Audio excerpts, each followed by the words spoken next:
Lads.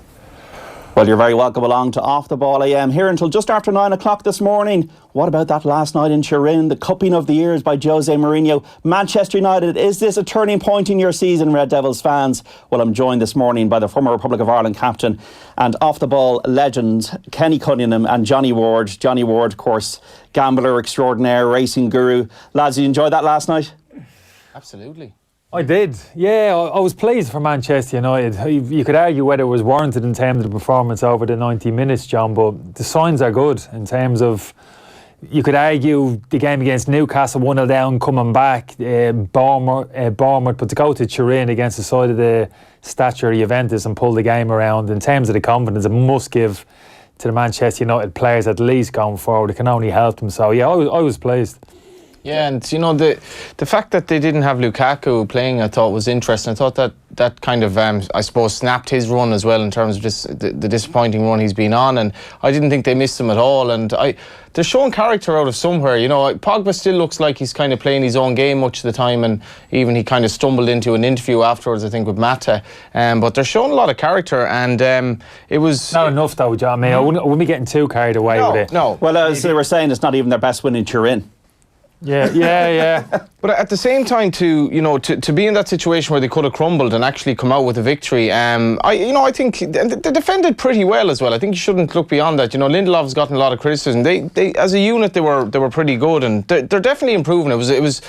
The funny thing about Man United is they nearly seem to be suited better by playing away from home at times than they are. Their away record's actually very good, and some of their home performances have been a lot inferior. Like, how would you compare that to the Juve game at home where they had 30% possession? You know, last night they weren't that inferior to them. Well, the problem with that argument is, John, during the course of the season, generally speaking, half your games are at home. So if you've got a problem playing at home, that's going to be a serious issue for you. And it's fine margins in football. I mean, when they went a goal down last night, John, Juventus got on top, and they really looked a little bit as if it was going to fall apart for them. They had some good chances.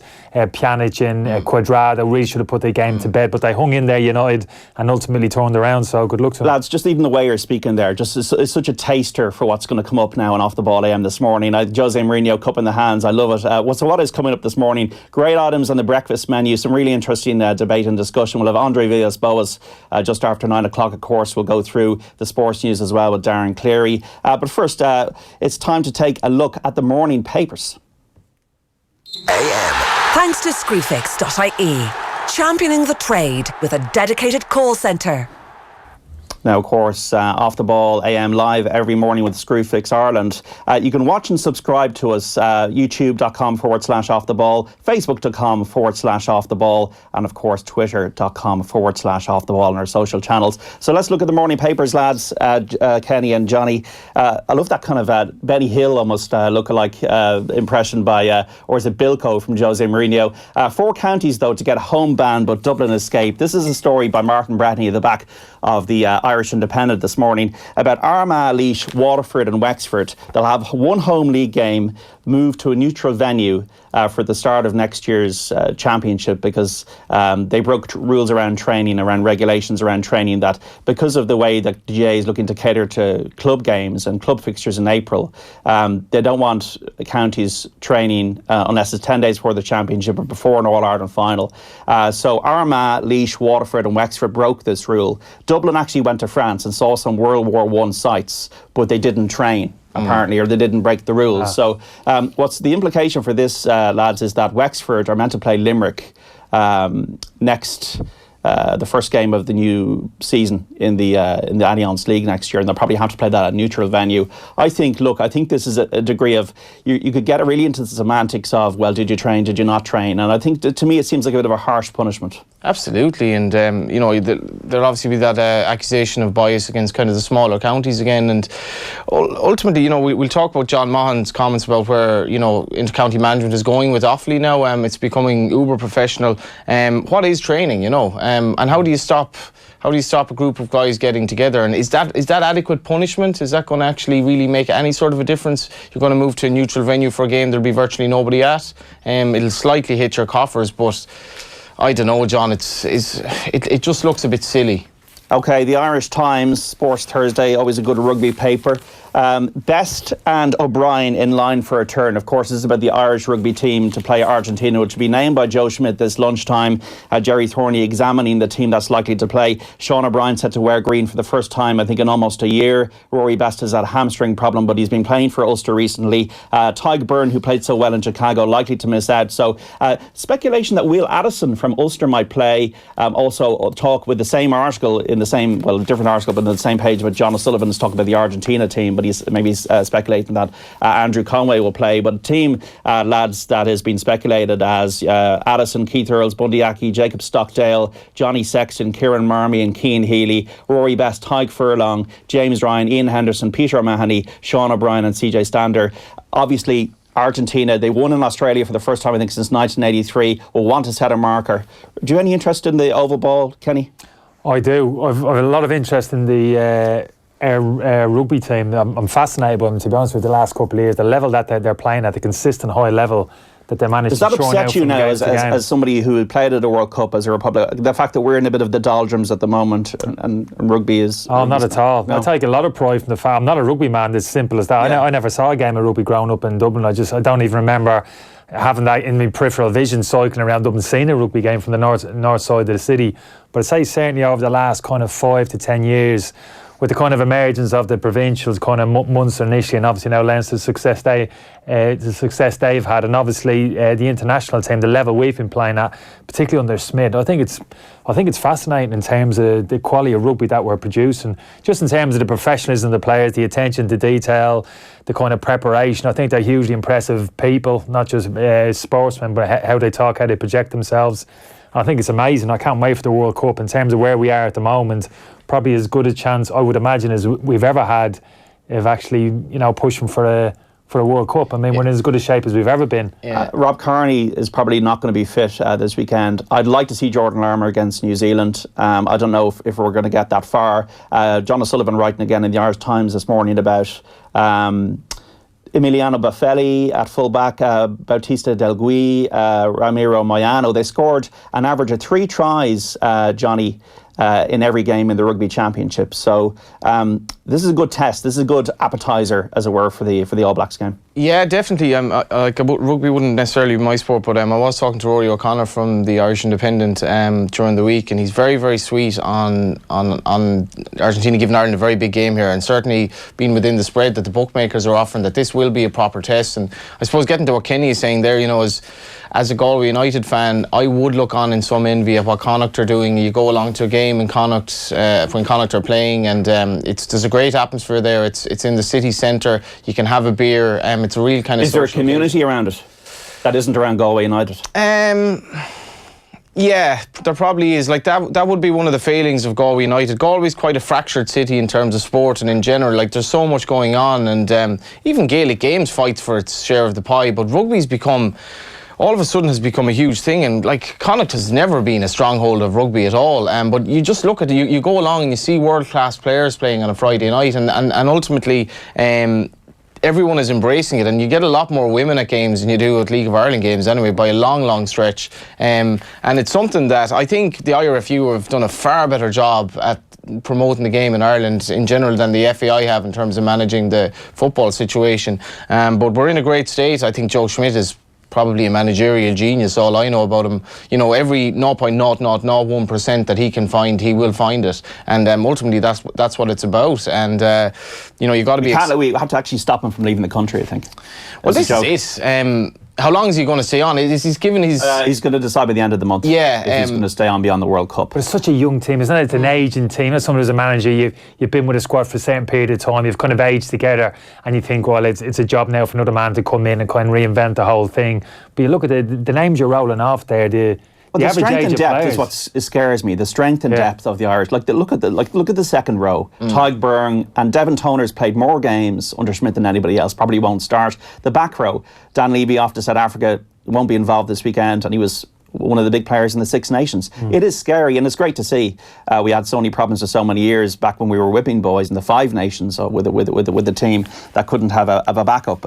If they do win the World Cup, though, that would be just if it is quite feasible in terms of like Ireland winning the World Cup is quite feasible. It's possible. And what that would do for rugby, we'll say, versus 1990 for football is quite intriguing, because, you know, a lot of kids still want to watch football over rugby, of course. Like, it's an easier game to play. Of course, if I had a young son, I would be extremely wary of asking him. You know, I would be first and foremost like hurling and football would be as in association football, soccer. But rugby, like in terms of where it's going with concussion and just how the physicality of players now, which it really was never up until. No, it was a game of evasion. It was a game of the Barbarians try in 1973. I don't think it'll ever be repeated. With the great, you know, so you can have snippy wingers, and it didn't really matter what your size was. And I think we've seen it with the Southern Hemisphere teams in the 2015 World Cup. We did see a bit more of that. But I do think, it has gone in a certain linear direction in the way. Do you think they know where they're going in terms of just the bodies of these players down the line? I'm not so sure of that. I think it's a bit like American football. We're not going to know for 10 or 20 years where this is going. This is the Times Ireland. Interesting couple of stories here to go through, lads, today. The bottom one first. Kenny and Keane could be under 21's dream ticket. Of course, Noel King stepping down yesterday.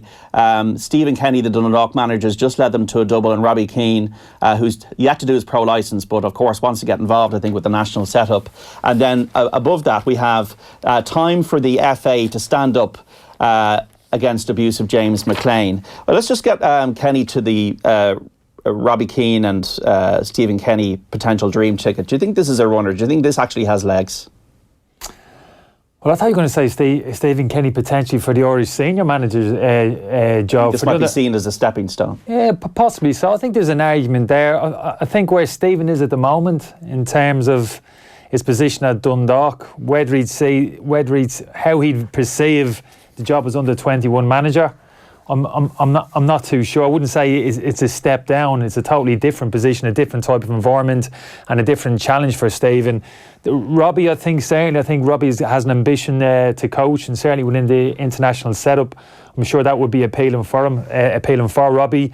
So for him to work under somebody for a period of time, I could certainly understand that. I think that would be something which would be a good fit for Robbie at this moment in time. Whereas Stephen, I think he's certainly obviously more than capable. He's proved that in terms of how he's coached and managed at Dundalk over the past couple of years. But from Stephen's perspective, I'm not too sure the bounce from Dundalk back into the international setup at the under 21 level. I know what you're saying in terms of his step and progression, potentially, but I'm sure Stephen Kenny would probably argue upon, well, listen, I think I've proved I don't need to bounce there on my own merits. I think I've proved that I should be a contender potentially down the road. Obviously Martin's still in the job, I understand that, but potentially 2, 4, 6 years down the road, I think I've done enough to prove I'm a legitimate contender for the senior Ireland international post. So I'm not too sure of this kind of bounce for Stephen Kenny, but in terms of Robbie and involvement of at least one of our former international players, and there's a number of them about, lads, who are very ambitious, want to get involved. Lee Carsey is another name being Lee Carsey. There's a lot of lads just coming. There's a lot of lads embedded in jobs already in England. Lee Carsey, I'd mentioned Stephen Reid as well, Corus Fleming, Mark Kenny's at the Academy of Manchester City. A lot of lads doing a lot of good work over in England, but they haven't got jobs. That's the only thing. A lot of lads unavailable at the moment, looking for a little bit of an experience. And it's one of those things, you know, just try and tap into, bring a few players in, have a look at them close up, give them the experience of working with an elite group of players at a good level, and just have a look at them. I remember bringing this up with Daniel McDonnell on one of the Saturday shows here, and he thought this would be a ludicrous move for Kenny to take over the under-21s, which I was a bit surprised at. I don't see him taking it with the likes of Robbie Keane. I think when he went to Scotland, one of the mistakes, he didn't really have his own backroom team per se, and that kind of led to a situation where there was a little bit of a kind of a separation of some of the club, and then the Kenny kind of acolytes that were there, and ultimately that probably led to his downfall. At Dundalk, he brought in all those players, bar Mountney and Chris Shields. I think everyone else he brought them from the scrappy, but he also brought in his own management team, which is Vinnie Perth and the likes of Rory Higgins and so on. But Kenny can't go much further in Ireland. The only thing that he can do now with Dundalk is another European run and get to the Europa League realistically next season and do very well. I think he really he wants that. I think their captain Stephen O'Donnell is going to have maybe a last hurrah by going for that as well. I think Patrick McLeany referenced it after the cup final. But Stephen Kenny, to my mind, is not going to get a big job in Britain. Now, he's obviously talking about this kind of almost like post-colonial fascination with Britain that we have to rid ourselves of. I don't think he's going to get a job there. The job he wants is the Ireland job. So the question mark is taking over the 21s a stepping stone for that? I think it could be. Well, with Brian Kerr was the under 16s and 18s. He had incredible success, as you know, but he was technical director and then he got the Ireland job. I just as well as that, I'm not sure about the signal it sends out if Robbie Keane were to get that job without having a pro licence, because I know a lot of young coaches in the League of Ireland. Talk about Robbie though to assist a manager in the position, like as a coach, as part of the coach. Surely would Robbie not be a really good person to have in a dressing room for young lads trying to come through the ranks? Potentially, but what Robbie's completely unproven, and Stephen Kenny he's a very unique character. You know, he's definitely a little bit enigmatic in the way that he kind of deals with football in general. I think he's great, but he is his own man. And, you know, when he took over at Shamrock Rovers, he had a terrible time there because they weren't really his players, and he didn't have the dressing room, it was quite clear. And he rallied from that and eventually took the Dundalk job. But the question for him is this a stepping stone or not? And I think it probably is, because the under-21s are at such a low base at the moment, where the last coaching team they had, you know, there certainly were stories that they weren't prepped enough for games. We've never really had an under, back to Morris. Never qualified. We've never really had an under. Did you play for under-21, Kenny? I did, yeah. I played a few times, yeah. Never qualified for the Euros, which it was a pretty dispiriting time, to be honest, which I've got to be honest. I think it was Morris Setters who actually took the team around then, and no, I don't remember the atmosphere being great. I've got to be honest with you. In terms of what was above us, it was great to be involved, of course. You know, to be involved with the lads. I think Roy was involved in a couple of the games at that particular time. There was a sprinkling of players around who went on and done very well. But yeah, I always felt as if turning up for the 21s, it was always a case of not kind of token gesture stuff, but in terms of the kind of preparation and attention to detail and things like that. Just should be so much more than that, John. You know, and John Delaney in his statement, he said Noel King brought players through to the senior team. I mean, if he's not doing that, I mean, that's the very, very least anyone should be doing. And that's just natural that that's going to happen. Like, we were absolutely hockeyed by teams, hockeyed by Germany, losing to teams we shouldn't be losing to, you know, and we're at a situation where if Kenny got that job, I always think it's like the Derry City job at the moment. You're taking over from a mess. Well, it's also important because the under-19s are doing very well. Absolutely. That we have a progression into the under-21s. And you've Tom Mohan and Colin O'Brien doing a nice job at underage level. And according to the reports today, Tom Mohan is kind of happy where he's at, even though it would nearly be a logical step for him in the sense of some of his players are progressing now to 21s. But I think it should be given a bit more kind of treated a bit more seriously maybe than it has, because we're at a very bleak stage in Irish football at the moment. You know, we've had Seamus Coleman obviously taking Keith Andrews to task over his comments, but Keith Andrews was pretty much right. We're at a very bleak moment in Irish football at the moment compared to the rugby, which is at its probably peak, and we need to treat these jobs seriously. It's going to be very interesting. I wouldn't say it wouldn't be that pessimistic in terms of the quality of player coming up at underage level. I think we know enough. You probably know enough of the players under 17, under 19 talent we have available at that level, which gives you grounds for optimism going forward. So we can kind of develop that talent and kind of nurture it. Well, hopefully we'll be in a far better position 2, 3, maybe 4 years down the road, because the talent pool for me has always been there. The players are out there. It's just a case of locating them, earmarking them, giving the as best the coaching as we can from an early age. These are, I'm talking about Irish-based players within the country. Well, it is, of course it is. Like, quality coaching is huge, and giving them the right kind of platform and support network around them as we introduce them into the international setup. And obviously under 21 is the final part of that, hopefully before you pass them up to the international setup. Well, somebody came out of the island, James McClean from Derry. This is the quote from Paul Rowan. It's in McClean's case, the FA could have fined or warned offending clubs for the behaviour of their supporters, but this has never happened. Does James McClean need more support from the FA, Kenny, in your view, over what's happened to him recently? In what respect? What kind of support? You just maybe taking the clubs more to task for the behaviour of their fans. You can't go down the road to like fining clubs because certain individuals are in the stadium and are hurling kind of verbal abuse of any nature has always existed. It always will. I don't think James McClean needs it. Does he need to let it wash off a bit more? No, that's an easy thing for me to say because I happen to live in James McClean's shoes, and clearly there's a consistent level of abuse which he has to receive indirectly, his family and kids, and that can't be very pleasant, can't be easy to deal with that. But for me, James McClean's shoulders are broad enough to deal with this. Too much interference. Talk about the PFA getting involved, the FA giving James some support. What kind of support does he need? He's a strong enough character. Yeah. He can deal with it. He needs to be a little bit more savvy about this as well. Should he maybe leave the Instagram posts alone? Yeah, John. The wearing of the poppy is absolutely absurd across British society, that it really is enforced upon you, and it clearly is a Premier League level where such a fuss is made about one player, not to the extent that Matic, which isn't that big of a deal. James McClean's right to not wear the poppy is completely legitimate, and I can see 100%. And the fact that everyone you see on TV insists on wearing the poppy, I watched a documentary yesterday where they were going on World War II. Do people really understand what went on in World War II when German cities, civilians were systematically leveled to the ground? Do they actually go into what happened? They don't even think about it because everyone does it, and that's a dangerous precedent. But James McClean going on and invoking Bobby Sands, in his posts on social media is deeply unwise. Just stay away from it. Keep your head down. He's explained his situation. I completely understand it. I completely agree with him. But his reaction to it does not help, and it makes matters worse in my view. What's in the tabloids? Down, Johnny. We've the Fighting Irish. On that note, that's World War I, the front of the Herald, and then obviously into the main part. Rejuvenated United, turn it around, claim big win. And obviously then we have the Guardiola signed the deal during the Bayern term, and that's according to Der Spiegel, and it also speaks about the... Quite early, apparently. Yeah, and it speaks about the money that he earned in his first couple of spells.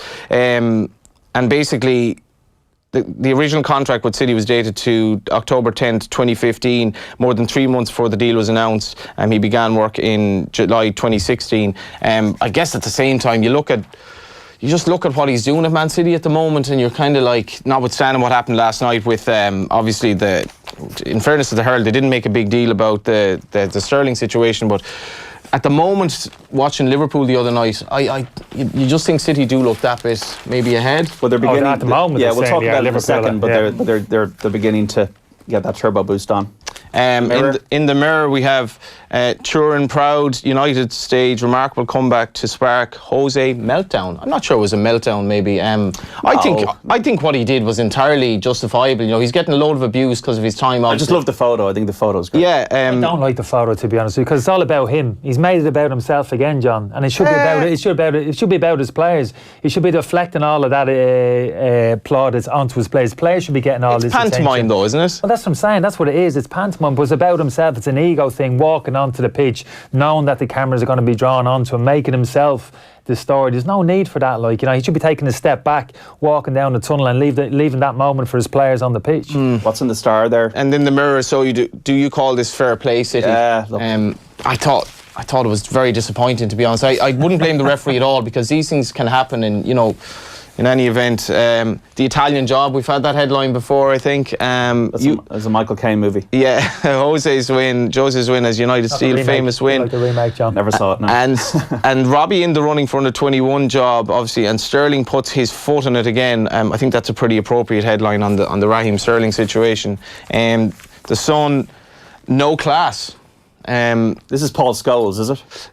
Because Paul Scholes was saying that there was there could have been a bit more class shown. Yeah, from Sterling said sorry afterwards, explaining, I didn't think... This is an interesting one for your late night headline writers as well, because they went with this over the Manchester United game when really...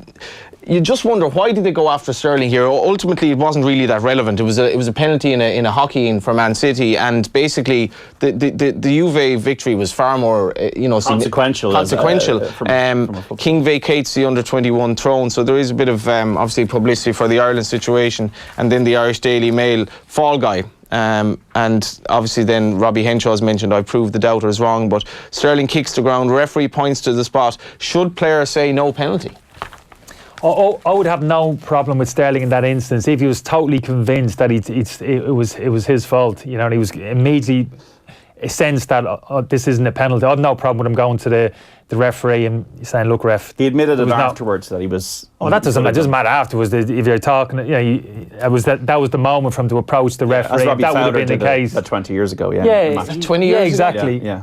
It's we're getting easy, old, lads. We're getting old. Yeah, it's an easy thing to say. I wouldn't be overly critical of him, but I wouldn't have had a problem with him approaching the referee in those circumstances. Well, folks, what do you think? I mean, there's so many talking points this morning. There's Jose Mourinho, his celebration, his performance of his team. We have the under-21 job. We have the Gaelic Games issue. We have the Irish rugby team. Who should be in the team for this weekend's game against Argentina? Get in touch on Off the Ball on Twitter, on YouTube with the live stream, and on Facebook as well. Let's see what they said on Virgin Media Sport last night. Graham Souness and Mick McCarthy discussing Jose Mourinho's post-match celebrations.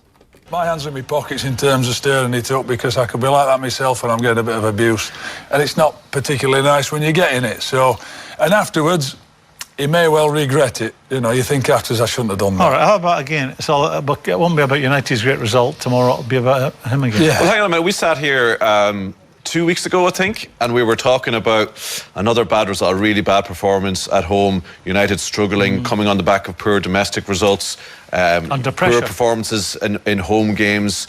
What is it? One shot on target they had that night a few weeks ago.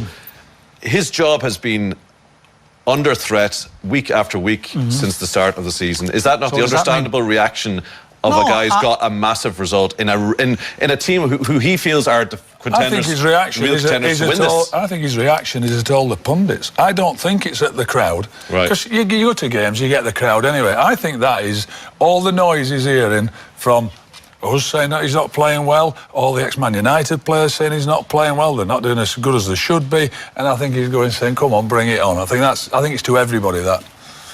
Not just the crowd. I think it was. Listen, I lived in Italy. He could have caused a riot there. I mean, the Latin temperament, they're a wee bit excitable, and I think the nicer thing to punch the air and really celebrate with your colleagues. Somehow he's made it, as he always does, he's made it about him.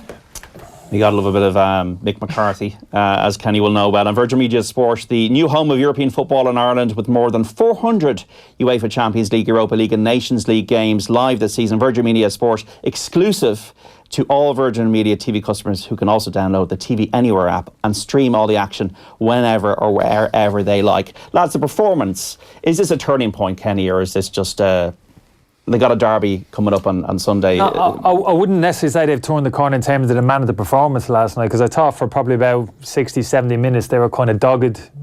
Johnny alluded to it there. Kept a reasonable defensive shape, worked hard, made it difficult for Juventus to create too many clear-cut opportunities, but created very little, of anything, of note themselves going forward. So I wouldn't have been I thought it was quite symptomatic of a lot of performances of late, in terms of being a little bit indecisive certainly in the early stages of the game. Probably betraying a lack of confidence in themselves and their ability to get on the ball, get on the front foot and attack teams. That's been pretty evident all season. And like I said, when they went 1-0 down, the game was there for the taking. Juventus, they should have buried. They could easily have been Quadrado, what was he doing? Yeah, absolutely. Put it in. You would have put it in. Yeah, exactly. But they kind of hung around, they throw the dice, made a few kind of substitutions. Herrera came off, Mata comes on. The argument comes, why didn't he start that? If you're 1-0 down and you feel as if I haven't got the players on the pitch of a certain level of creativity to get myself back into the game, why not have those players on the pitch to begin with? The likes of Mata, could have played Lingard in the central midfield position, could have been a bit more bolder in his starting 11 for me. So all of those things will come into play, but I'm sure I think his starting 11 in the context of playing over there wasn't all that negative. No, but I still, when I saw that starting 11, John, I still felt, I mean, Herrera, we know what he is. He's a digger. He's a heart in his sleeve. That type of player. But for me, Herrera's been disappointing. Yeah, somebody more dynamic. They need better than that. They need better. That's why Fred was brought to the football club, and he was parked on the bench last night. £50 million. He's another player. Mourinho's clearly looking at. I'm not sure if this lad's good enough. This is the problem with the players as well, because they, you looked at, Matic had a good game last night for much of the game, in fairness. Matic and Pogba could be an amazing partnership with whoever. Now, Fred should be that player, but a lot of these players haven't really played together. You have Sanchez up there. Lukaku wasn't. He actually played well, Sanchez, last night. Yeah, Sanchez has all the ability. Okay. So Sanchez has all the ability. It's about harnessing that ability. I found Graham Souness's comment is quite interesting considering his planting of the flag. We'll talk about like stadiums when he was in Istanbul. Derbies soon, yeah. And you know, about the Italians and the Latin personality and all that. I also find Mick McCarthy coming over doing TV over here very interesting, because if Stephen Kenny doesn't become the next Ireland manager, the most logical solution is Mick McCarthy, and you're just wondering, is Mick coming over here just getting himself into our consciousness? Because he's in fairness to Mick, it's not like he has the opportunity very often because he's never out of a job. He's always been in football, and is he now coming over here? He likes punditry. He did work for the BBC. He did. He's coming over now, doing a little bit in Ireland. We haven't heard from him in a while, and I'm just wondering, is he thinking of the future? Because it's the longest spell, nearly, I think, that Mick's ever been out of management. I don't think he'd be able to job too much long. I don't think any of us envisaged this manager's job is going to be coming up the next few months, in all honesty, Johnny. I think 2 months into the season, Mick's going to have the option of maybe stepping back into club management. Well, look what's happened. You certainly have the option. There'll certainly be options available to them. Whether he wants to take any of those options, we'll wait and see. But certainly 2-3 months into the season, I think he certainly will have the opportunity to step in. If he does that, well, then suddenly the argument doesn't become as strong in terms of him maybe bouncing back into the international setup. Will the smash and grab, though, will it do anything for the United players' confidence? Will it make any discernible difference? Must do, John. Going to Juventus, their home record, a club of that stature, and going and winning the manner which they did late on, that can only help in terms of. But it's not as simple as that. It doesn't mean everything. It's not a tap. All their deficiencies now suddenly going to disappear. United are suddenly going to morph into this kind of really kind of cohesive attacking unit. So. We'll see which Manchester United team turns up Sunday. But those deficiencies we've spoken about all season, I think they're still evident, they're still there. But certainly in terms of mentality and psychology, that type of a result last night at Juventus can only help them. Manchester City 6-0 winners over Shakhtar Donetsk. Gabriel Jesus came into the team, scored a hat-trick. Riyad Mahrez, David Silva also on the mark. And we had this incident with Raheem Sterling, stubbed his toe into the ground. It was like Greg Louganis, who was one of these divers from the 80s and the Olympics, went to the ground, got a penalty. The referee awarded it. Pep Guardiola, I think, was embarrassed afterwards. Sterling didn't have a mea culpa immediately. Said it afterwards that he should have admitted it. But look, it's just one of those things, lads. The thing of the Sun is absolutely crazy. This no class thing and focusing on Raheem Sterling, who is a good footballer and he's been playing very well. Why would you choose that over the Man United result, though? I just think as a kind of a narrative, the Raheem Sterling thing, it is what it is, but it's like, do we need to be talking about this as much as Manchester United winning? Absolutely not. It's 10%. The only thing that City interests me about Manchester City is the fact that they're playing United on Sunday, and I think they scored 6 against Southampton. They scored 6 against Shakhtar. Since the Liverpool game, I think they're going on a bit of a curve upwards. And they should have beaten Liverpool. They should have beaten Liverpool. They were comfortably the better side, I thought, in that game. And I'm looking at it, Kenny, and I'm just thinking, where they're still maybe a little bit mental or defensively a little bit suspect at times. But no, I don't think so, John. I think they've rectified. I think the pairing of Laporte and Stones this season, that looks like a marriage made in heaven to me. I think they complement each other very well. I think you could have made that argument with Otamendi last year. I felt he was the weakness in the team. Not anymore. That combination, Laporte and Stones. Now they've played in all the big games together, coupled with Fernandinho in front. I think the balance of the team. We're talking about United at times. Look at the clunky lack of cohesion there. You can't make that argument, accusation against Manchester City. The balance of the team looks absolutely perfect. You're asking about turning the corner. That game is where we're at in terms of have they turned the corner, because they are taking on the best team probably in the world at the moment. You look at Liverpool, they're not able to keep the ball like Man City. Like, they're not able to dominate games. Liverpool is more like get it to the front men. The clunky stuff that Kenny talks about is exactly where Man United are at. It's a bit ad hoc. It's kind of, let's see where we're going here. We're not sure of our best team. They're coming up against a team that knows exactly where it's at, and this is the test. And as like you, John, I'm more interested in that than sort of the Raheem Sterling thing, whatever. And also VAR will be brought into the Champions League next season, but I think it's going to be a good thing. Do you think it's going to be a good thing after the World Cup, Kenny, next season? No, I'm not looking forward. No, I'm not looking forward to be honest with you. No, I think the Premier League took the right decision, taking a step back for another year. It's an easy example off the back of this last night to stand to say, oh, this is why VAR, and that's all well and good. In that particular instance, it would have rectified the situation. But then we could deviate into go down a load of different avenues in terms of potential contentious issues coming up to set the parameters in terms of when the VAR did it spoil your World Cup interpretation. It didn't spoil. I thought generally it worked okay but the basic principle I'm not a fan of. I'd strip it back. I'd strip it back completely. I'm perfectly happy with the game as it is, as it's always existed. I'll suffer the individual errors from referees that potentially cost goals. It's always been part and parcel of the game. I'll suffer. I'm perfectly prepared. That's a traditionalist kind of ethos, isn't it? Yeah, it is. But that's genuinely how I feel. I'm very uncomfortable in terms of how we're going, the road we're going down with VAR. At the moment, there's parameters. Well, it's only goals disallowed, penalty kicks, etc. But very quickly, that's going to morph out into all sorts of things. Throw-ins, potential free kicks. What's a contentious decision? I mean, some managers argue not getting a throw-in 30 yards from goal is contentious. You know what I mean? So I think very quickly it's a Pandora's box once you open it up. So I'll be very nervous in terms of where we're going to go with VAR going forward. Any other clubs last night that you would have been impressed by? Real Madrid winning, I think 5-0 against Victoria Pilsen. We had Bayern Munich as well winning. Again, any of these clubs that you would consider as favourites? Who do you consider as favourites now for the Champions League? Is it Manchester City? I think it's got to be City, hasn't it? I mean, They're up there. I think in the analysis of Owen Hargreaves may have said before the game last night that Jar Hargreaves, I always called him. Yeah, he may have said that Juve were the best team in Europe, and I was like, I was at the Milan derby recently. Now Milan and Inter are quite a bit below Juve, but the standard of Italian football is still, it's not where it was at, and Napoli would probably have some kind of pretensions to the throne there. Juve they're good, but they're not at the level of Man City in my view, and I disagree slightly. I think there's very little between them. Juventus and Manchester City. Ronaldo's going to get found out against better teams at his age, in my view. It was an unbelievable goal last night, but he's going to struggle at his age. You've actually forgotten the goal almost, haven't you? Yeah, it was an unbelievable goal. That's exactly. That was a good. That game last night, Ronaldo's performance last night is a snapshot. Wiseman brought. He hasn't been brought to the football club to dominate games for 90 minutes. He hasn't been doing that for Real Madrid. He's been brought for money reasons moments. As well. But big moments in the big games. That real clinical edge that he can bring to the team high up the pitch, what he provided last night. Ronaldo wouldn't get on Man City's team, in my view. Ronaldo would struggle in that Man City team. His interplay wouldn't be good enough at his age. I think that's a fair point. Yeah. But in this Juventus team, in terms of how the Juventus team is kind of set up around them, and this is strong. They've reinforced all over the pitch Juventus over the past couple of years. I don't see an obvious weakness in that Juventus team. I know last night I went against them, but for the majority of that game last night, and particularly game at Old Trafford, they were hugely impressive.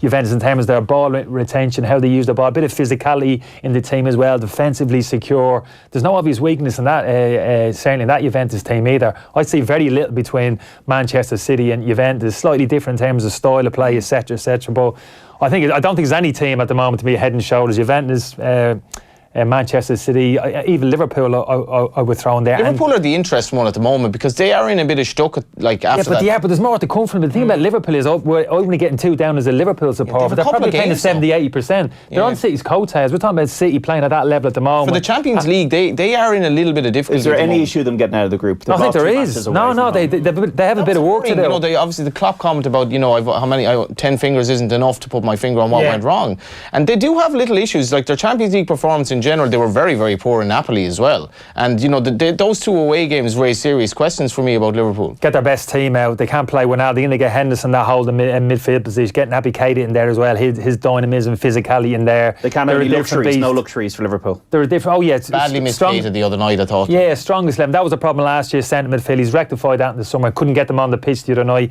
against Red Star Belgrade, and you saw the consequences of that. Get their strongest team. You could argue the same Manchester City. Take Fernandinho out of that holding position in central midfield. Don't suddenly look as secure in that area of the pitch. There's key players in all the top teams. There's key players in those areas of the pitch. I wouldn't be overly concerned if I was Liverpool. There's more to come from Liverpool, and already in the league they're still on the coattails in Manchester City. So that'd give me a little bit of encouragement actually if I was a Liverpool supporter. I was in the office last night, and I was amazed by I called it the Trump supporters in the office, that they never reveal. I've been asking lads recently, who do you follow? I did follow United, and I'm not as much as a big a fan anymore. And it's like these Trump voters that they never admit that they're voting for Trump, and then they do vote for Trump. I think as we saw in the midterms the other night. And then when Mata scored, and then when the Alexandro put the own goal in, there was just this unbelievable roar in the office and going, where is this roar coming from? These Trumpian Manchester United supporters. Not only that, John, but you're working last night and you're working again on the early shift this morning. That is impressive. Look, we're on the Red Bull to try and keep awake here. But, it's interesting. So, and then all of a sudden there's a silent majority of Manchester United fans, which interested me. But the Jose Mourinho thing, I think it's just great crack. I think it's just pantomime.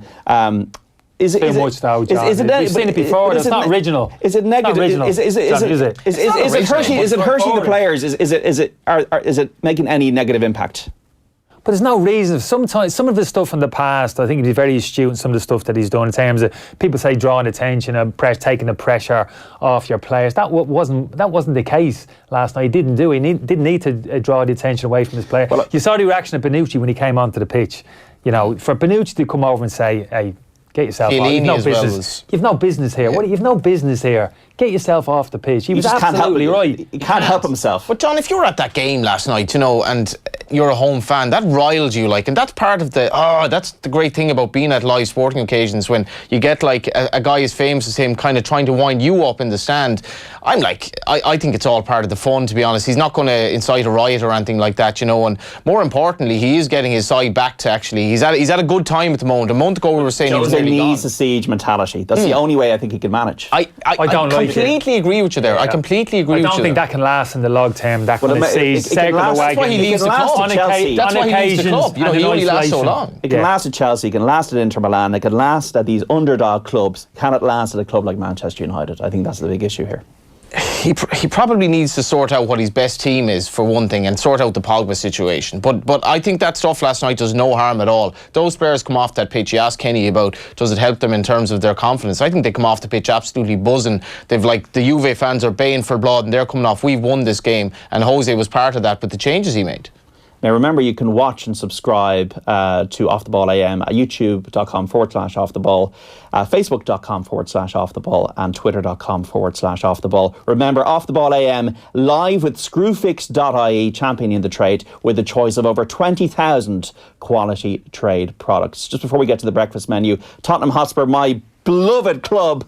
Do you see any hope for them against Inter Milan and maybe getting something at Barcelona, or are they out of the Champions League, Kenny? I do see hope against Inter Milan, because I think they're getting better. We're talking about Liverpool, there's more to come. I think you can make the same argument for Tottenham, getting key players back, Eriksen and Ali in particular, who've been pivotal players for them. They find a little bit of form over the coming weeks. So yeah, I could see him beating Inter, though I wouldn't write Inter off. I do like Inter. Watched them play against Barcelona, was quite impressed with them actually the other evening, although Barcelona generally bossed the game. But I can see Spurs beating Inter Milan, but I think they might have to go and actually beat Barcelona. That's the problem in the last game. If you would expect Inter to go then and beat PSV in the last game, they'd have to go and win in Barcelona. And although Barcelona would be guaranteed qualification by that stage, that's a big ask, I think, to go to the clearly to go to the Nou Camp and win. It's possible. I think they're capable of doing it, but I just think it might be too big an ask. They have a bit of hope, They're more than capable of beating Inter. To me, they would be a better side than Inter. Should have won the first game. Yeah, Inter did nothing in that game. Well, it was like United last night, a smash and grab. Yeah,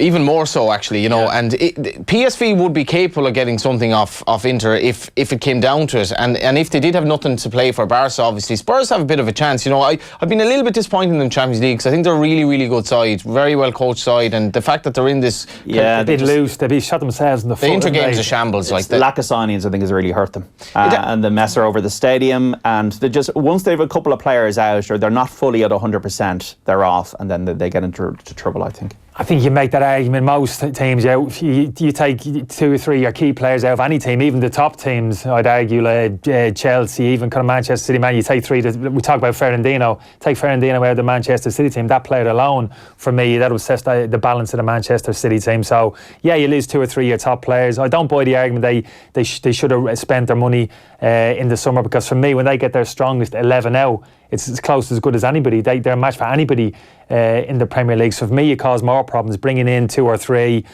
top quality players as such and paying them a huge amount of wage when everybody's fit, can split a dressing room, that can cause ructions, fractions within the dressing room. So I don't buy the argument they needed to reinforce. I think the squad's a strong one. They've just lost key players already this season, which has kind of hurt them, but I still think they're capable of bouncing back. I like the makeup of the squad. Mentality is good there, great coach obviously, so I think I wouldn't be overly concerned if I was a Spurs supporter, but in terms of Champions League, I think they might have left them a little bit too much to do.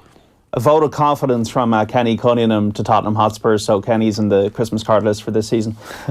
Just the breakfast menu we're going to look at today. We're going to have a bit of a chat about interesting sporting topics. Derbies, sporting events, a bucket list sporting events we'd like to go to. The European Super League, this perennial talk about a European Super League. Stadiums, what are the best stadiums and what are the ones that possibly disappoint? And today's sporting birthdays, which is something I kind of conjured in my late night Red Bull state. There's some interesting sporting birthdays today. So lads, let's just start off with derbies, because of course it's Manchester United and Manchester City this weekend. Johnny, you said you were at the Milan derby recently. What was the experience like? Yeah, I got the iconic kind of treble in the Dublin, Belfast and Milan derbies in the space of a couple of weeks. Went to Dalymount, the Oval, and then the San Siro.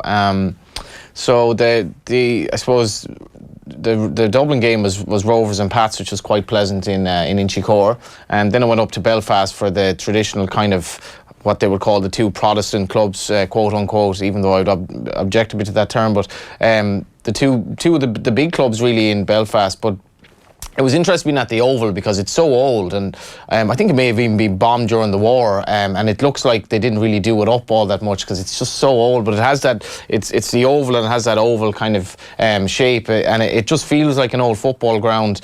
And it was a Monday night. I think there were like 4,500 at it, and it was a good atmosphere, and it felt like the Irish League's isn't in a great way, but it kind of felt like a throwback to the old days when it was. And then I went to the San Siro. What was interesting in San Siro was the price of the tickets, because not that long ago, you could go to these games for 20, 25 quid. It was 75 quid for a ticket. Now it was sold out, but it didn't have that. The Milan derby doesn't have that intensity because there were Milan fans sitting beside Inter fans, a bit like a Gaelic Games game in Croke Park. It didn't have that kind of hatred that you would get in other places. So that surprised me. Yeah, that does surprise me. I think Juve now playing either of those sides would be a slightly different story. Juve would be hated by both teams, and in fact, my friend over there, he's from Dublin, but he's dating a girl from Italy, and he was telling me about her mother, how she's an Inter fan, but she absolutely hates Juve. The passion that they hate Juve. So when Juve are coming over shortly to play Milan, and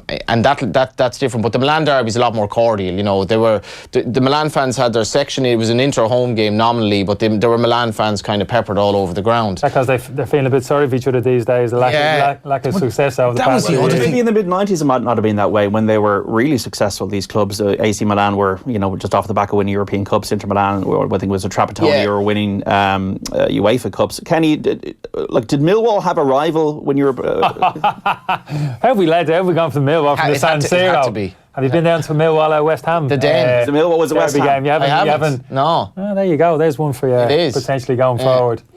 What was you won't see too many supporters mingling. Birmingham Villa was side by side of that game. Well, as a Galway United fan, what disappoints me is we don't have a derby game really. We kind of let on that Sligo are our derby rivals, but we don't have one. But I've been to Istanbul, and did you do Fenerbahce Galatasaray? No. If I did, I probably wouldn't be here today because that's so intense. Like, it's insane, and you wouldn't know what happened. I've been to a game in Istanbul, and it was a friendly game between Galatasaray and Fiorentina. And the Galatasaray stadium has recorded the loudest noise ever created in a stadium. And it was in 2011. Galatasaray were playing Fenerbahce, and I've never experienced anything like Turkey. I thought it was absolutely insane, and I'd love to go to a derby game there. That would be my main ambition in terms of a derby game. South America for me in terms. Super Classico, Boca Juniors and River Plate. That is the game of the world that everybody should go to. I haven't been, but I just know the Bombonera, the chocolate box in Buenos Aires. That is the game. I can see Johnny doing a little podcast from there, or sending a few pictures back to the studio. What was the most intense match you played in, Kenny? You played in Iran, didn't you? You played in Iran, did you? Yeah, I was over for the Iran game. Yeah, I suppose it was to an extent. It was a lively atmosphere. Yeah, there was always the flares going off. There was a few bits. few exploding voices came onto the pitch prior to the game and the warm-up and things like that. You had the images of the two Ayatollahs kind of on the... I love that in these kind of dictatorships in countries like that, where they put the portraits of the leaders up in the actual ground. Like North Korea would be an example, and I'm pretty sure Will it be Trump in 3 years' time in the States? It possibly will. But that would be interesting, wouldn't it? I think it can be overplayed, though. I've got to be honest with you. You've got to enjoy that, though. No, exactly. The intimidating atmosphere. Now people talk about Turkey. You know, the draw is made. You get a Turkish team, Fenerbahce in your group. Oh, it won't be easy. Won't be easy going to Turkey. The atmosphere there. But if you score and you silence them, isn't that half the battle as well? Yeah, exactly. But players, as Johnny alluded to there, players love it. They revel in it. If anything, it brings more. I think in some respects it brings more pressure on the home team. To be honest, with you, there's an argument to be made for that. The expectancy level rises for the home team. So as an away player, and players now are so experienced at that level, international football and European, they're used to it. Actually brings more out of them, I think, being the away team going to those kind of But do you remember the most intense atmosphere you played in as a club player, Kenny? You're not letting this go, He's not letting Come on, Kenny. Not letting it go, is he? Well, I suppose it'd only be there. I suppose derbies predominantly. I would have played Millwall. I just mentioned there West Ham. They would have been great games to play in. Fantastic. You're talking about supporters now. The Millwall West Ham, there'd be a huge rivalry there. People say borderline kind of hatred, kicked off a few times and all of that. But the actual support base from both clubs, the people, they're very same part of London. Traditionally, Millwall came out of East London anyway. A lot of those families, East End families, would be split Millwall, West Ham anyway. So in terms of that kind of real kind of working class East End background, those supporters are they're the same people. You go into a pub, you talk, you wouldn't know who was West Ham. The very same attributes. You know, they come from the same place. But in terms of their loyalties to the football club, it's, you know, both ends of the spectrum. So that was great. That lended itself to a great atmosphere. And it didn't need 60,000. I remember playing the old Coblow Lane. You're not going to, unfortunately, not going to experience that. Millwall's old Coblow Lane. Yeah, I've been at the new den, but I haven't been at the old one. You get 12,000, 15,000 in there, Millwall, West Ham, and that was allowed. Played a derby game in there. It was absolutely electric. You're talking about Sterling taking a bit of a dive. Took a bit of a dive myself there. Oh no! Here we go. VAR. Exactly. Alvin Martin. He left his leg there. He left his leg. The old classic. He left his leg. I was entitled. You know, was it a foul? If you Alvin go down, Martin was 43 years of age at that stage. He dangled the leg, and I was a bit out of my comfort zone in the opposition penalty box. I took the opportunity to go over and won a penalty kick. Got a penalty kick. Yeah. Do you still feel bad about it? Never felt bad about it, in all honesty. First revelation of that? It could be, yeah. But I would say the leg was offered. And I don't know. My view on Kenny has altered. In terms of atmosphere, that was great. And then I would say my first game at Birmingham, Aston Villa. Birmingham, the club had just come back up into the top flight. First game was played at Aston Villa, evening kick-off.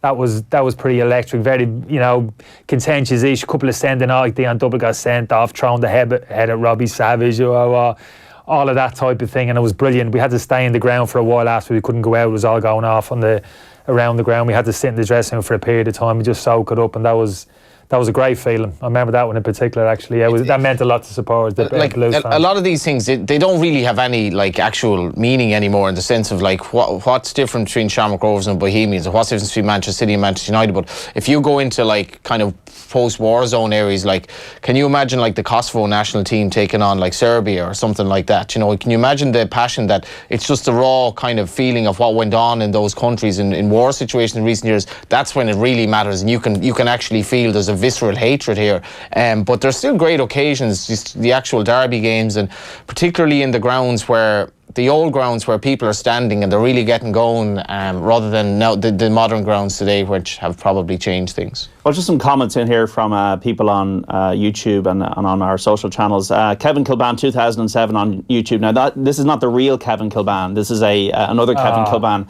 The best stadium was Vicente Calderon. Darren on YouTube, the old Lansdowne Road, of course, Kenny would have played in, was class. David on YouTube, the Camp Nou, and yes, I've been there during games when it's full. It's mind-blowing. Patrick on YouTube, best stadium ever, Plough Lane. I think you must have played there, Kenny. Did you? Oh, played reserve team game there. Funny enough, it was just in the process of being dismantled. That would have been the old. I think Wimbledon will go back there. The old Wimbledon, yeah. Potentially going to build a new stadium on the site, which would be great. The club really going back into it. The dogs, yeah. There's no dog track in London anymore. Just on bucket list sporting events briefly, because I think this is kind of tied to the events you want to go and see. For me, I think it would be the Super Classico would be an absolute one. The Masters and the Super Bowl. Would be there anything in the top 2 or 3 of you that you'd love to go and see that you haven't been to?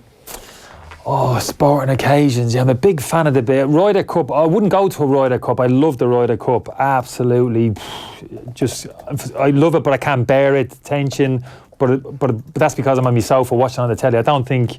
I remember going to a Carroll's Irish Open once, Portmarnock, and being little bit of a letdown, just in terms of trying to get a bit of eye line, racing down, fighting the crowds, constantly aggravation in terms of seeing a shot. Much preferred it as a viewing spectacle on myself or watching the golf. But big sporting events, probably those classic days. South American, a top South American game. You mentioned River Plate and Boca Juniors. Boca Juniors, I think that would maybe stand alone. Big rugby occasion, even to be honest with you. I mean, if Ireland were to progress World Cup next year, you'd be back out in the Far East, Kenny. Exactly. Yeah. All those bittersweet memories. Yeah. But I think even something like, particularly from an Irish perspective, like I said, something just part of the occasion. I'm not a big one for. I've never generally one to go out of my comfort zone, to be honest. But I don't know. What about you? I'd like to see North Korea play in Pyongyang. I think that would be absolutely insane because they're on a different level altogether. They're basically completely indoctrinated and there's soldiers all over the stadium. That would be incredible. I'd like to see PAOK Thessalonica, the Greek team. I'd love to see them play. I've never seen fans like them. Probably play against AK Athens maybe. And thirdly, I'd like to see the Jets and the Giants play in the Super Bowl because I've a bit of a fondness for a lot of cousins in New York and I've been to see both teams. And I'd like to see Galway United play anyone in Europe. Would be nice as well. This is like Christmas morning for Johnny Ward. These are really unique and original. And must be on the Red Bull as well, John. Or maybe even something stronger. It's only a joke. Darren Cleary will be in with the sports news in a moment. But first, to link to that, we've got our friend Andy Lee. He's got a new book out and he's got a book called Fighter. That's the name of the new autobiography. And the Limerick man has spoken to another Limerick man, Neil Tracy, regarding the choice behind the cover picture.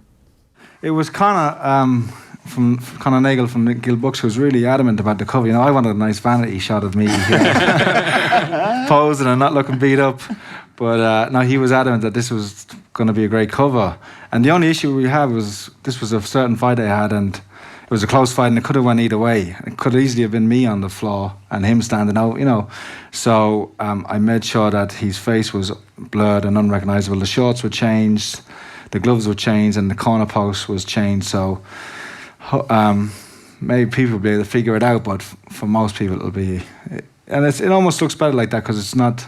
It's kind of like, could be anybody, in that kind of way. It's a real striking image and the black and white as well. When I first saw it, immediately, I don't know for other people, what immediately came into my head was the first scene in Raging Bull. Oh, yeah. The black and white where he's, shadow boxing in the ring, all on his own. And it just really, really jumped out, I think. Yeah, well, it's a great shot. And and it's still set up, I think it's like it sets it apart when you see a lot of biographies, just a studio photo of someone looking kind of serious. And now I'm looking serious there, but the action shot is always better, isn't it? Do you know what's going through your mind at this moment? Yeah, well, it tells us, let's just thank God. Yeah, thank God, it's over. It's a relief. But it tells the story itself on the cover because you can see it's been a tough battle and it's taken its toll on me as much as it has on him, So, and it sums up the title as well, Fighter. That's what it is, so... Well, Darren Cleary's here with the sports news. Darren, what do you got for us? I think the Nedbank Challenge is one of the things that's coming up. That's on the menu, John, but we start with the Champions League from last night, and Jose Mourinho has defended his exuberant post-match celebrations after United defeated Juventus in the Champions League. They scored twice in the final 10 minutes to snatch a 2-1 victory in Turin. Mourinho celebrated that result by putting his hand up to his ear to taunt the Juventus fans. He was confronted by defender Leonardo Bonucci about his celebration, but Mourinho says he was giving as good as he got. In a beautiful Italian, they insulted me for 90 minutes and then I didn't insult them. I just made a little thing. I know that the millions of Interisti, they are really, really happy with that, but I respect Juventus, I respect their players, their manager, I respect everything, the quality they have. And I'm really, really proud of my boys because the performance was really good. Now, it's not often a manager will moan about a penalty awarded to his team, but that's exactly what Pep Guardiola did after Man City were awarded a farcical spot kick in their 6-0 win over Shakhtar Donetsk. City 1-0 up through David Silva's opener. The referee pointed to the spot when Raheem Sterling, with no one around him, managed to trip over his own feet after kicking the ground. Guardiola embarrassed by the whole situation, but says VAR is needed to sort it out. What were your thoughts on that penalty? It's not. VAR don't exist in UEFA, so that's the problem. So he want to make chipping, I think so. He shoot down, but the referees can make a mistake. But the referee must be help for the technology, for the people. So I'm so it's not nice to score a goals and to win, or to score a goal and the second goal in that way. But it's what it is. Last season it happened against us, against Liverpool. So the referees must be help. Eden Hazard has travelled for Chelsea's Europa League clash at Bate Borisov. Marcus Alonso, David Luiz, Antonio Rudiger and Alvaro Morata have been left at home. Mauricio Sarri wants Hazard to get some additional match action. Having returned last Sunday, he insisted that the fight was not a problem for the Belgian. The Blues are seeking a fourth win on the spin in the competition. They will top the group with 2 matches to spare if they win and the other game between Vidi and PAOK in Budapest is drawn. While Unai Emery's Arsenal face Sporting Lisbon, knowing that they can progress to the knockout stages if results go well tonight, they must better the result of their Group E rivals Ворskla Poltava after Saturday's 1-1 draw at home to Liverpool in the Premier League. The Gunners have extended their unbeaten run to 14 matches. Celtic need a win at home to Red Bull Leipzig to keep alive their narrowing hopes of progress from Group B, while Steven Gerrard's Rangers start the evening top of Group G, unbeaten ahead of their game away to Spartak Moscow. While FIFA's president has issued a warning to anyone trying to form a breakaway European Super League, Gianni Infantino says players who take part in such a competition would be barred from playing international football. The insurrection hit the headlines this week amid reports that a number of clubs have held discussions privately. Real Madrid alleged to be working with consultants on a 16-team Super League to kick off in 2021, effectively replacing the Champions League. The plan involved clubs from Spain, England, Germany and Italy, as well as France. Infantini quoted as saying, "You are either in or you are out. If there are players who don't play organised football involving UEFA and FIFA, then that encompasses everything: national leagues, confederation competitions, the Euros and the World Cup." While in rugby, Joe Schmidt expected to recall Rory Best and Sean O'Brien when the Irish rugby team is named for the test against Argentina later today. The Ireland captain missed the summer tour of Australia, while O'Brien hasn't played for the international side in almost a year. He struggled with injuries but is back fit and raring to go. Well, after being given his debut off the bench in the win over Italy in Chicago, Will Addison could retain his spot in the starting 15. Kieran Marmion tipped to join Johnny Sexton in the halfbacks as Conor Murray continues his rehab with that neck issue. Rob Kearney, the game looks set to come too soon for him. He's reportedly out with injury. While in golf, Rory McIlroy hasn't given up hope of claiming the Race to Dubai title next week. He'll need a tournament victory at the Nedbank Challenge to keep alive any hopes of overhauling Francesco Molinari. McIlroy tees off in the next hour. Shane Lowry currently 1 under, Padraig Harrington level par, while Paul Dunn is 1 over. There's a 4-way tie for the lead at the moment, 4 players on 2 under. Well, finally, Floyd Mayweather has announced that his planned foray into the world of mixed martial arts is off. The undefeated boxer announced a fight for New Year's Eve with Tenshin Nasukawa. Mayweather claims it was supposed to be a small exhibition bout that took a new direction that he was unaware of. He explained that he never agreed to an official fight. The boxer claims he was asked to participate in a 9-minute exhibition of 3 rounds with an opponent selected by the Rising Fighting Federation. He said he was told there would be an exhibition for a small group of wealthy spectators, but once he arrived at the press conference, that all changed. He realised the organisers had misled him and they were going in a new direction for the fight, which he wasn't comfortable with. Darren, we had a comment in from Liam on Periscope here. Sporting occasion that he'd like to go to is WrestleMania. I think you're big into this, Darren, as well, are you? I would be on the WrestleMania would be on the bucket list. Yeah, that was. I grew up in a house where you'd watch WWF on a Saturday morning. So. You remember Ted DiBiase? The $1 Million Man. There you go, the $1 Million Man. I was real looking. $1 Million Man. We have a breakfast menu here. We have a breakfast menu here on Off the Ball, and what I kind of conjured last night was birthdays, and apparently it's Ted DiBiase's son's birthday. I think he's a wrestler as well. Great hair. That was some segue, John. You got in his son's birthday. I like it. Other birthdays today: Martin Peters, who scored in the 1966 World Cup final. Goose Hiddink, the former Holland and Chelsea manager. Morgan Schneiderlin is another one off the top of my head. Joe Cole. And this has got nothing to do with sport or anything, lads. I'm not big. I've never got the birthday thing. I've never got the, in the papers they list them. I don't get it. I just found it an interesting Someone's a year item today, older. but, Someone's a year older today. I found it interesting because of the weird assortment of characters that we had today, from Joe Cole to Morgan Schneiderlin to Ted DiBiase to Welsh rugby player Jamie Roberts to Gordon Ramsay, who's got nothing to do with this conversation really at all. An obituary I can understand. Bless, somebody's passed on, a time for reflection, but a time for reflection when someone's a year older, really. So do you not like when people wish you a happy birthday? No, but that's different, isn't it? That's different to actually putting it in print. You're putting it in a national newspaper, and this is information people desperately need to hear. That somebody is officially today a year older than they were this time last year. I used to work for the Racing Post, and a couple of trainers, as they got a little bit older, would quietly ring the office and say, "You might just take me off that list from now on." You know? And if the Racing Post forgot, the trainer wouldn't be very happy. Oh, there you go. Seriously. It's my father turned 75 during the week, and I said happy birthday. He goes, yeah, that's great. Anyway, no interest. Moving quickly onward. The Mayweather story. What's your take on this, Darren? Yeah, it's interesting. The pictures, the press conference, it seemed like he understood what was happening. The idea that he was, hit with the old bait and switch. He went up there and he announced the fight, and he spoke for 15 minutes about the fight. So I'm not sure where it was lost in translation that this would be a big deal. I'm sure when he realised that a press conference was called, that it wouldn't just be for a dozen rich men in a room to see him fight, that it would be much bigger if there would be a press conference involved. So I'm not sure it really stacks up that he didn't understand the pretense of what was going on. And you've been in Lisbon? I've been in Lisbon, yeah. I was at the Web Summit. How did that go? First time at the Web Summit. What condition are the lads in over there? Come on, be honest. They were in pretty good condition, yeah. They had to get up very early. I mean, we're broadcasting live from the Web Summit on the Tuesday and the Wednesday morning, so it leaves you little room for error. Proper jolly. Are we talking proper jolly up here? Darren, come on. Well, they had a nice hotel. Don't betray any confidence. I was in an Airbnb that wasn't covered by the company. The lads were fully looked after by everyone. But I think tell me Owen Sheen's been on the karaoke at least. Tell him he's been up there at 3 a.m. belting out a bit of ABBA. Come on. Of ABBA? ABBA? Oh, wow. Owen Sheehan and ABBA? We're all in Red Bull today. Well, if you get 7 to that kind of condition, anything's possible at 3 a.m, surely. Summit like? It was my first time. I would have been, I suppose, a Web Summit detractor or doubter. I always thought it was a bit...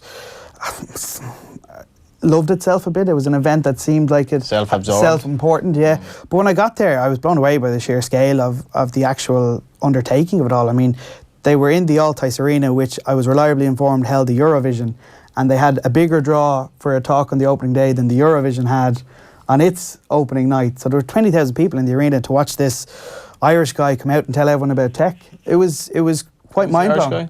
Paddy Cosgrave, the guy who runs it, and the scale of it is pretty impressive, and the fact that it is an Irish company, it's probably one of our best success stories over the last decade, because it grew from very, very humble beginnings, and now it is a tech conference that has gone beyond tech. I mean, the guys it attracts, you had Jorge Mendes there accepting an award. He spoke about Ronaldo. We had André Villas-Boas talking about his own career. You mentioned John WrestleMania. Stephanie McMahon was there, one of the probably leading female executive figures in any sport at the moment, although the sport part is debatable. So the calibre of guests that they got. What's going to be the next big thing? What's the next Instagram, Darren? What's the next Snapchat?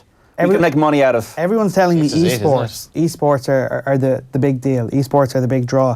Personally, I don't really get the hype at the moment. I don't know if you could turn a spectator sport into a couple of lads sitting around on their computer tapping away on their joypads, but apparently esports is the next big draw. Darren Cleary, thank you for coming in and giving us that lovely wisdom. And Off the Ball AM, live at Screwfix.ie, championing the trade with a choice of over 20,000 quality trade products. And you can, of course, get us every morning on our social channels, youtube.com/offtheball, facebook.com/offtheball, and on Twitter as well. And get in touch about these stadiums that you like. Johnny Ward is just going to have kittens here because Rory on YouTube has said, nothing like a packed Terryland Park. And Patrick on YouTube, I didn't like Stamford Bridge, the shed was full of tools. Let's hear more from Andy Lee now. He's got a new book out, Fighter. He spoke to Neil Tracy about the highs and lows of father-son-like relationship that he had with his late coach, Emmanuel Stewart. No one knew outside of my family, really. And it's the boxing relationship between a boxing manager and coach, as Emmanuel was to me, it's always a complicated relationship because you have the professional relation side of things, and then you also have the friendship. And me and Emmanuel were probably closer than anybody as outside of my family. That's how close we were. He was like family. As I said, as you said, I lived with him for all those years. And because I still had that fondness and love for him, I never let it be known that we had those fallouts. You know, I never let it be known, and he never did either. So we kind of kept it in house, even though at times we weren't talking for long periods. But that's all part of the journey. Maybe I was a bit young and headstrong, you know, at the time, and easily frustrated and wanting things now instead of next week or next month, you know. And but I don't regret any of those times, you know. And because as you go on in the book, like, you know, yeah, the way things played out. By the time Emmanuel passed away, you were probably as close as you ever were. Yeah, exactly, and it's a huge loss, and you know, could still be here today. Things were different, but yeah, I was lucky that I got to spend those last few days with him. You know, the last few moments of his life with him, and those are invaluable memories, you know, to me. And that, yeah, it's a tough one, you know, because we were so close, but in a way, I got to be there for him when he needed me the most. And having done that, you kind of let him go in peace because you were there when he needed you. So there's Andy Lee, and I can't wait to read that book. I haven't read any of the books, lads, that are nominated for this Sports Book of the Year. I think Horace Daunton's is in there. Obviously, I think Sean Kavanagh's as well. So have you read any of them? Or No, Kenny's an interesting book about Sean Mannion. Yeah, I'm not sure.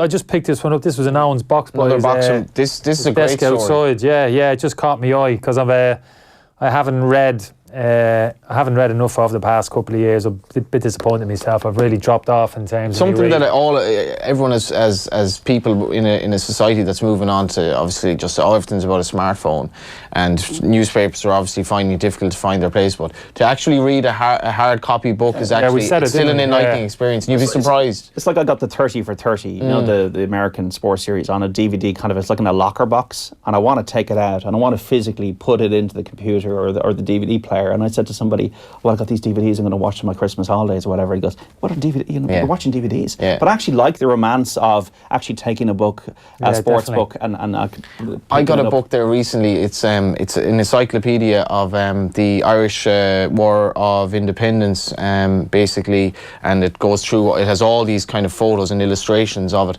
The book itself, it's actually a workout to actually lift it. It's that heavy. It is so heavy, but I think it's like 60 quid, but it's an amazing read. And now I'm going to put it on the coffee table, and anyone who comes in can just look at things that happened in Ireland like 100 years ago, but actually reading the book, even the smell of the book, it's lovely. It brings you back to your past, because as far as I'm concerned, the Kindle is great and all that, and like now we read more on our smartphone than anything else, but even to be on a plane or even to be by the seaside reading a book is still a lovely thing. Do you have a favourite sports book? Any of you? Yeah.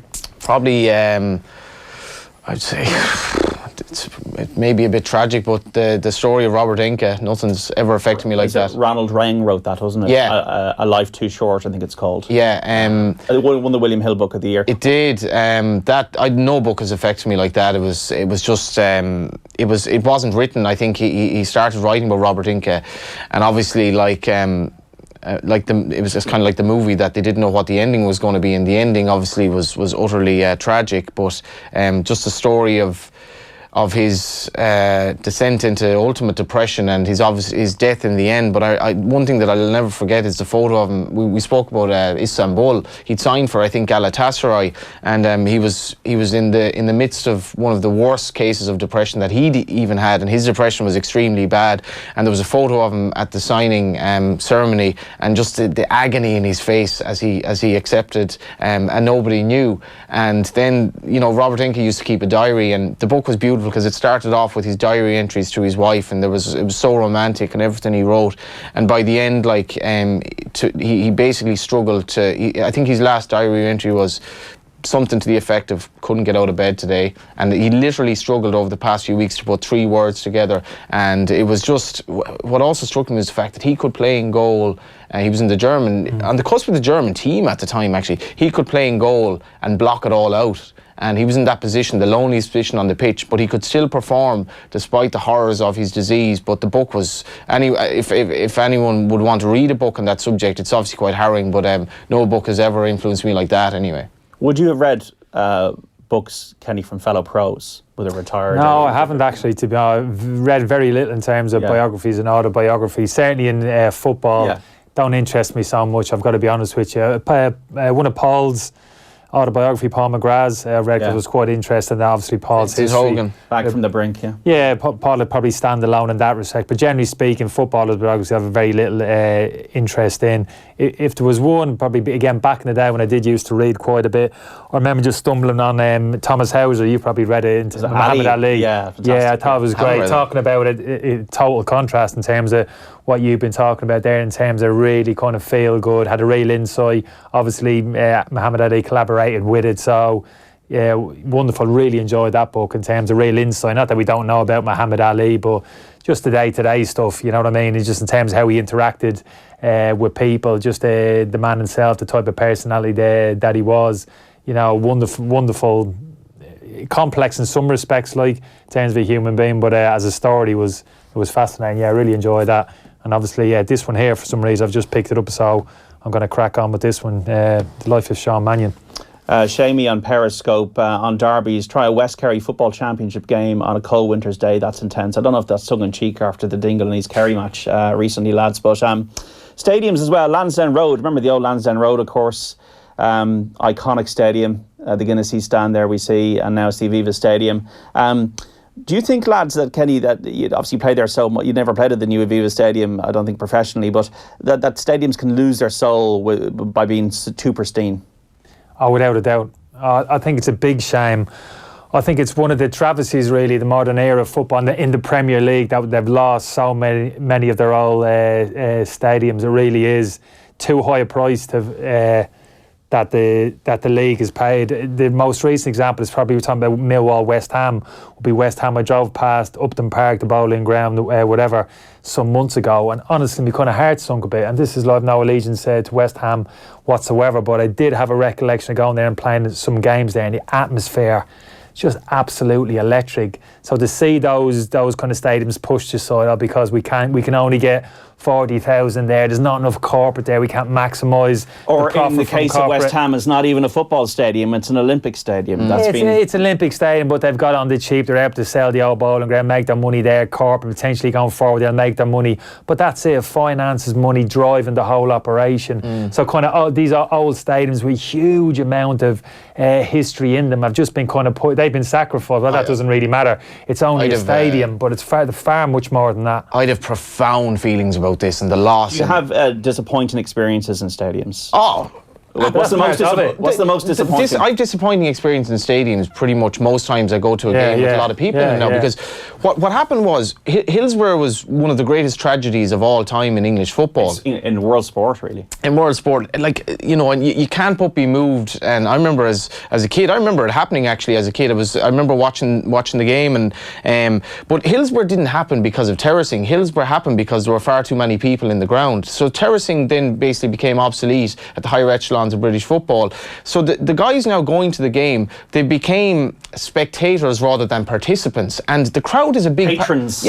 Patrons. The crowd is a big part of the experience. And when I used to go to games as a kid, the roar of the crowd used to absolutely captivate me. So when I was a kid going to see Galway United games, when they brought in the old stand in Terryland, so Terryland basically had no kind of covered seating whatsoever. They brought in the old stand and they got seats from the old Stokes old ground.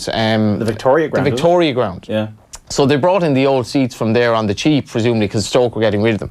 But before the seats went in, the old stand would be packed with about 3,000 people across the pitch in Terryland Park. I've never experienced an atmosphere, and this is in 3,000 people at a ground in a cold night with 3,000 people, the opposition fans on one end, the Galway United fans 2/3 of the ground.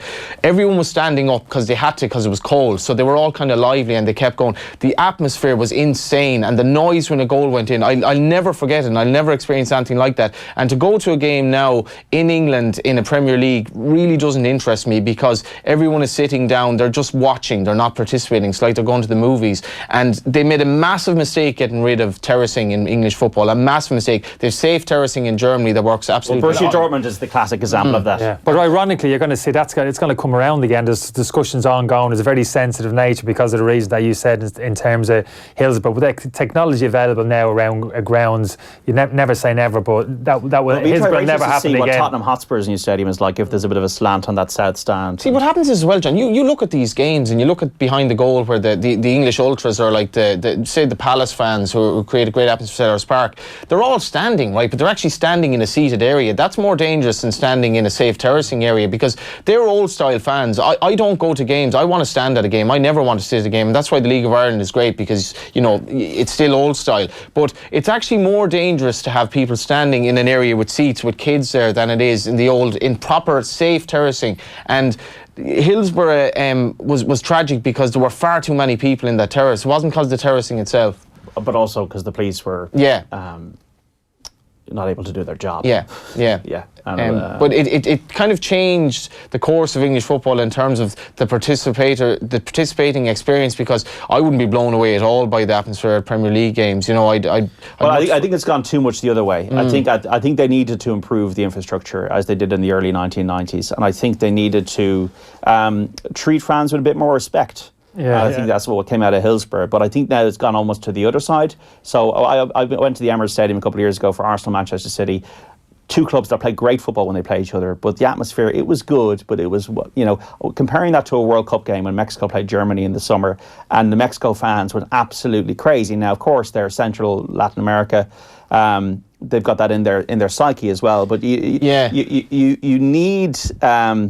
You need the amphitheatre. Yeah, and it's like if you go to Cheltenham Festival, or if you're talking about the Ryder Cup there, Kenny, earlier on, you need, like if you go to Anfield, anytime you go to Anfield still, I feel like it's a cathedral. But it's the exception rather than the rule. And a key point as well, John, it's based on the wealth of the fans. So if you go to an Arsenal Man City game, you've basically, you're in a first world country with pampered fans who basically, it's not like their life depends on the results. If you go to an impoverished country, so you go to like a game, say in Africa, or you go to a game in the Middle East where basically this matters an awful lot to them. Like their lives are quite difficult. Football means a hell of a lot, and to go there, they create a hell of an atmosphere because it really matters. So if you go to a game, say anywhere in the top leagues in Europe, go to a game in Monaco for an extreme example, it doesn't really matter that much. They're sitting down, they'll have a few beers, they'll go home, they get on with their lives, and that's why it's just not the same.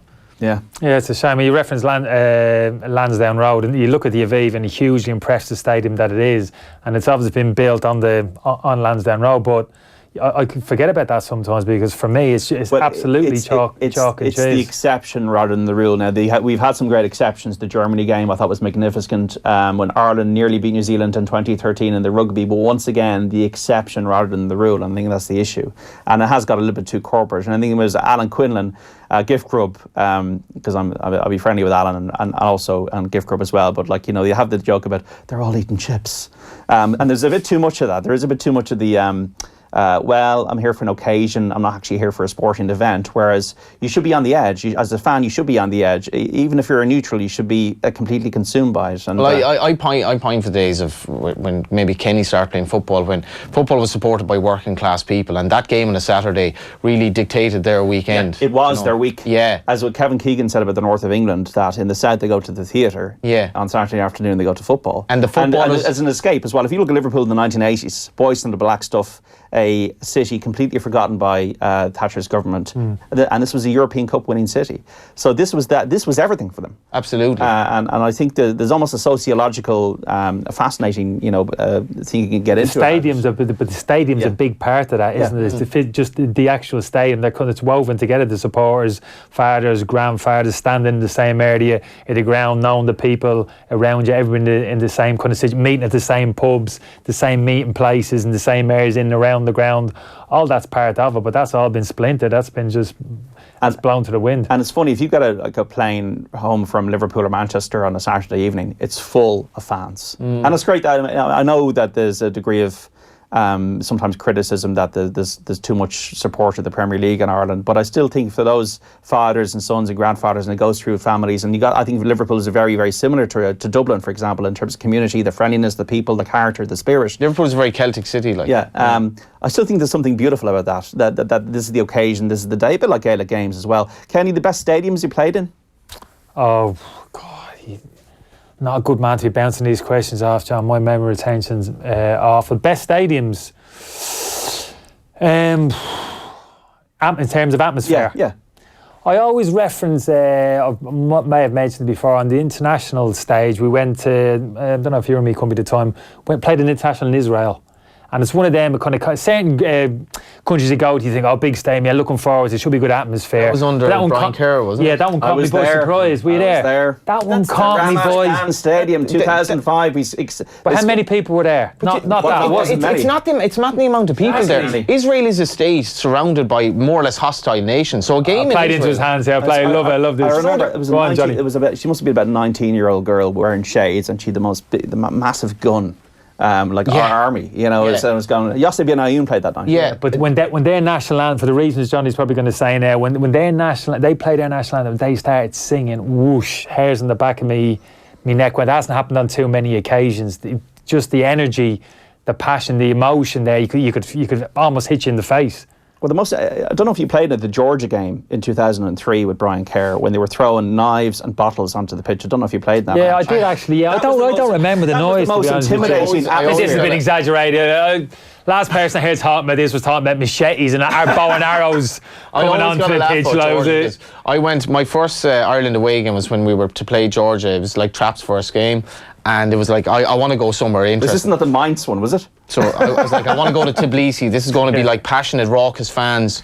Next thing, South Ossetia and Abkhazia, basically, the Russians came in and invaded. The game was moved to Germany, and I'd booked my flights to Tbilisi. So I was like, I went over to Tbilisi anyway and watched the game in a pub because I had no interest in going to Germany. So I finally booked tickets to go to an Ireland game. A war broke out, and they moved the game. So I was in Tbilisi with the... Don't go to Tbilisi. Don't go to Tbilisi. I was in Tbilisi in 2003. I like Tbilisi. I got electric shocks every time I opened the door in the hotel room. Yeah, that's not a good start. And some of the journalists that night, I think, were taken over by a car and was like a gunpoint or something like that. I think that didn't happen to me, but the hotel I was staying in, I hadn't booked anywhere to stay, so I went to the information desk at the airport. A guy was asleep and he woke up and he said, I'll bring you to a hotel. So he brought me to a hotel, woke up the next morning, I hadn't my contact lenses on, I was very groggy, just about made breakfast, looked across the table. This guy starts talking to me and he goes, where are you from? And I said, Dublin. He was a Portuguese photojournalist who drank in Mulligan's in Poolbeg Street, which was my favourite pub at the time. That is my favourite pub now. Yeah, and we've been friends ever since. Johnny, mad story. I love the story. But there was no game. There was no game. The game was in. Does anyone remember the result? 2-2. Glenn Whelan scored. 2-1. With the keeper let it in. Glenn Whelan scored. Yeah. And the previous one I think was 2-1 as well. The one you. The days of Trapattoni. Gary Doherty I think scored the winner in the first one. That was a weird experience. I went off to Albania then the following week, which was Tirana. Yeah, I'd like to go there as well. Was it? I think. Yeah. The stadium was like something from the Coliseum. So I kind of like golf betting, and I just kind of wanted to throw this in at the end for because I've had a good few weeks. There's a tournament today called the Mayakoba Classic on the US PGA Tour, and I spoke to the producer. I said I might give a euro each way bet on a few lads because it's something what I used to do on Thursday mornings on Ian Dempsey's Breakfast Show on Today FM. Would you ever have a flutter on the golf? Rarely. I remember the last time I backed Jordan Spieth in a match play.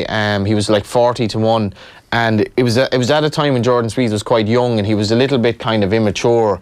And I remember he'd gone into the last 8, whatever that is, and he was favourite now. He's like hot favourite to actually win it. He was taking on a very ageing Ernie Els in the match play, and he was like again hot favourite to beat Ernie Els. And I had him like each way, so I just had him to. Once he beat Els, he was into the last 4, so I was going to get my each way part of it, and he absolutely threw the toys out of the pram. I remember Els started getting the upper hand. Spieth basically just capitulated, just acted like a prima donna, and he was knocked out. That was the last golf bet I had. But John, I'm open to persuasion. Can you have the flutter in the majors, don't you? Always on the majors, only a few shekels. Stay away from the favourites, obviously. Always good value. Ever look 100 to 1 shot? No, well, Patrick Reed came through for me, and to be honest, I was beating myself up. Molinari was that close. Putting a few quid on him in the summer, I didn't. That was at the Open, yeah. And we, I think we have the Mayakoba Classic in Mexico. I'm going to give you 3 golfers for €1 each way. So if you want to spend €6 this week and maybe not on a drink or not on fags or not on chocolate bars. €6 won't get you far on the fags front anymore. Well, you see, I wouldn't even get you half a box at the moment. I wouldn't have a clue. Wouldn't even get you Guinness down Mulligans, would it? €6, yeah. And also be worth it. Even if it was €7, it'd be worth it. It's a good boozer, I'll give you that. Would it be worth for 7? It would be, yeah. It's a good pint of Mulligans. Ricky Fowler, second in this last year, finished 63 in the final round last weekend in Vegas. Yukata is his middle name, Ricky Fowler. This is information I'm giving you because his grandfather was from Japan. Taka Tanaka. Ricky Fowler is 8-1. He's the first one for Uruguay. Emiliano Grillo is from Argentina. Yeah. Now, he left Argentina when he was 16 to go and play in an academy with IMG in Florida. This sounds a bit Andre Agassi-esque. 10th and 9th in his last 2 years of the course, tied for 2nd and 14th in his first 4 starts of the new US Tour season, and he's 20-1. Emiliano Grillo, Ricky Fowler each way. And the third one, this is a guy you need to follow, guys. Sung Jae Im. Sung Jae Im is 20-year-old from Korea. He won, there's a satellite tour called the Web.com Tour, and he won the Web.com money list. 2 wins and 2 second place finishes. He's only 20 years of age, doesn't play with the number 4 ball because it represents death in Korea, and he's superstitious about it. The Chinese are big in the numbers as well, aren't they? Closed at a 65 last week. He's already had a top 5 already this season. He is 50-1. Sung Jae Im. That's more like a 50. More an inch. 20-1 is now good to me. Each I'd way, is it? 20-1. Johnny, if you had a 20-1 winner, if you had a 20-1 winner at Cheltenham, Johnny, you'd be doing hoops, wouldn't you? I'd be absolutely delighted, John. Delighted. You know. So we're anticipating the next big thing with Sung Jae Im, Ricky Fowler, and Emiliano Grillo. If you wanted just a bit of interest in the Mayakoba Classic on the US Tour, because the Dead Bank Challenge is underway, Rory McIlroy, if he wins this week, he does have a chance in the race to Dubai next week. But Molinari is. Kenny says there's probably going to be the European number 1. He had an amazing Ryder Cup. Molly Wood. Oh my God. Tommy Fleetwood and Molinari. But thanks for coming in, guys. I've loved the... Pleasure, John. Remind me, was it PAOK you wanted to go to? Yeah, PAOK Thessalonica. They played Shamrock Rovers back in... They played Shamrock Rovers back in 2011. I'd never heard of them really before, being honest, but all the Rovers games were on TV, and I just thought this atmosphere is incredible, and their fans just never stop. They're behind, again, it's one of these kind of oval shapes behind the goal. Strange enough, doesn't have any cover, but they let off all these flares, and it's all like choreographed with, you know, like the game, the European situation where there's a guy who's not looking at the game, he's looking at the fans with his loudspeaker, and he's choreographing the whole thing. And if you think the Icelandic thunderclap is impressive, their one before the game, you know, puts it into the shade. It's like the Spanish boys. Remember the Spanish boy with the drum? Thinking back into my day, I always used to follow the Spanish national team. Got a lot of coverage, similar thing. But Kenny Cunningham exacted a bit of simulation in his playing career. No, whoa. He did. I don't think we were agreed on that. He admitted as much. No, not at all. No, the leg was offered. The leg was offered. The leg was offered. The terminology is even itself. The leg was offered. All I can say is that to finish the show, that's the quote of the day. The leg was offered. Remember, by a 42-year-old man. We're not talking rumours back in the day here. The only rumours I know is a Fleetwood Mac album. I wouldn't know anything about anything else. Remember, Off the Ball AM live at Screwfix.ie, championing the trade with a choice of over 20,000 quality trade products. So Screwfix.ie. Remember, coursing our social channels. You get us Off the Ball on YouTube, Facebook, and Twitter. I remember André Villas-Boas as a Spurs supporter, and it wasn't the best of experiences, but I do admire the fact that he gave me a great day out when Porto beat Braga here in the Europa League final in Dublin in 2011. A good manager. Also, I think it was rally cars and everything, but he's been at the Web Summit in Lisbon, and I think we're going to close out the show. I think he spoke to Owen Sheehan this week. So we're going to be back tomorrow morning on Off the Ball AM at 7:45. Do join us then. Thanks so much to Kenny and to Johnny for coming in this morning, and we'll leave you with this video from the Web Summit. Bye-bye. All right, as you can see, André Villas-Boas is with me. How are you? I'm fine, thank you. Good stuff.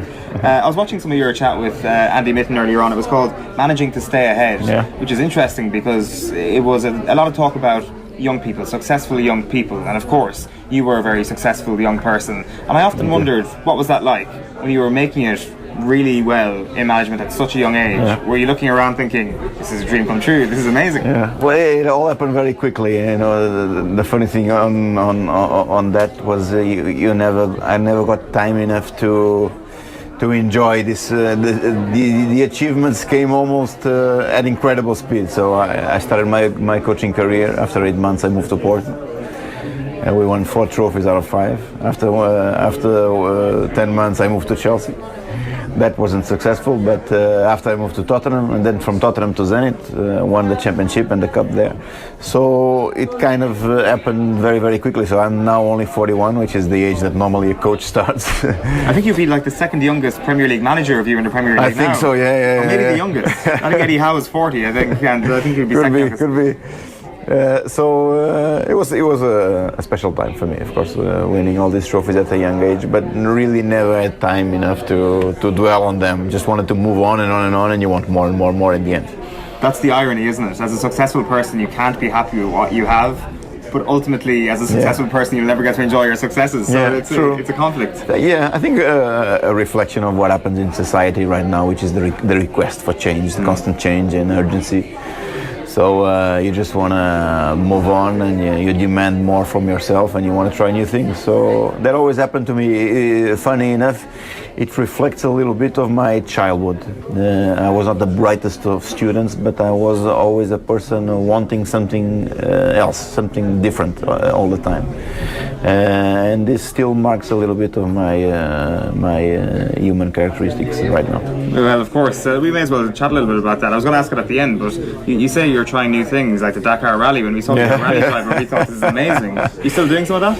Yeah, I did a few other runs. The last one was a rally from the World Championship of the FIA in Morocco, which I finished 6th. So motorsport in the end was bred through my family. So if you ask if I come from a football family, I don't. I come from a more motorsports engineering family. That's what marks us, our family. My father is an engineer, my uncle is a mechanical engineer, and he also did the Dakar 3 times. So this passion to do the Dakar was always there, and I wanted to do it, like a personal challenge for me. And it's always funny to test yourself in your own motivations and ambitions, and certainly the Dakar taught me a lot, and particularly when you have to get the car out of the sand. And that's a challenge. Yeah, that's a challenge. What's more exhilarating? Being in a car going at full speed in the Dakar Rally, looking around you and things are crazy, or being on the sideline winning a UEFA Cup with Porto? Well, how do those two things compare? Football is amazing in terms of stress and emotional requests that it demands from you. It's absolutely incredible. Particularly because of the expectations of people. In the end, you are responsible for the passion of the network of fans that love the club. That have learned to love the club since they were a child, and that responsibility really takes a toll on you when you reach the match days. So I think nothing compares to that excitement, and when you achieve a win for your team and for those fans in the end. What I find very interesting about your career, and you mentioned it there, was that Chelsea perhaps didn't go so well for you, Tottenham perhaps didn't go so well for you, but I'd imagine you're a successful person, you always want to succeed, you learn from those experiences. But it seems that in football we have a culture of if you fail once or if you didn't succeed once, straight away you're out of the league. Yeah, this is true. In fact, it's one of the points that I have to speak next. There is in nowadays less tolerance for the people who fail and for those who fail and how you fail.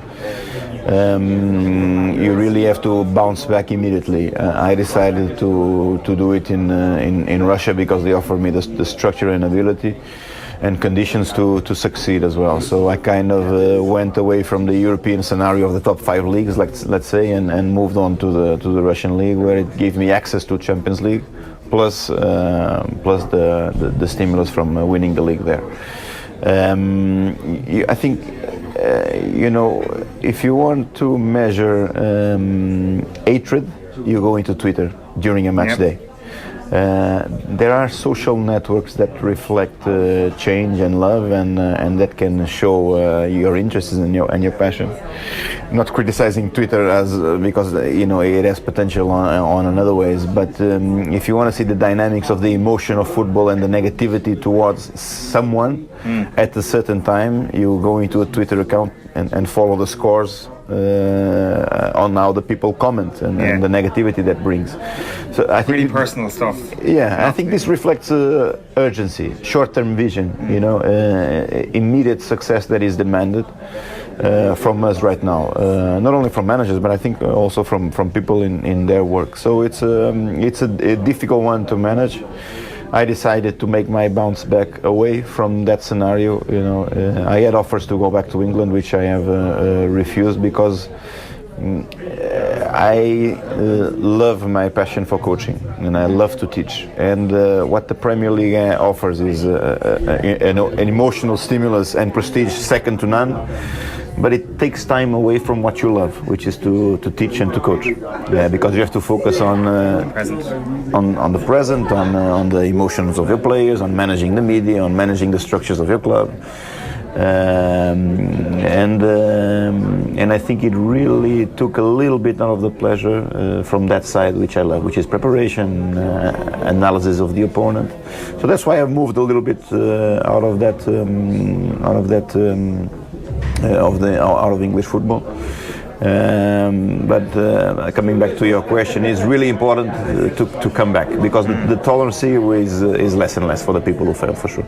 It's very interesting that you say that, because Chelsea is a football club that exactly sums up what you say: short-term thinking. Yeah. Like how many? Yeah. They've got like 1,000 players on loan at the moment, and they're going to stay out on loan. I know it's difficult, because the conundrum here is that they are successful like that. True.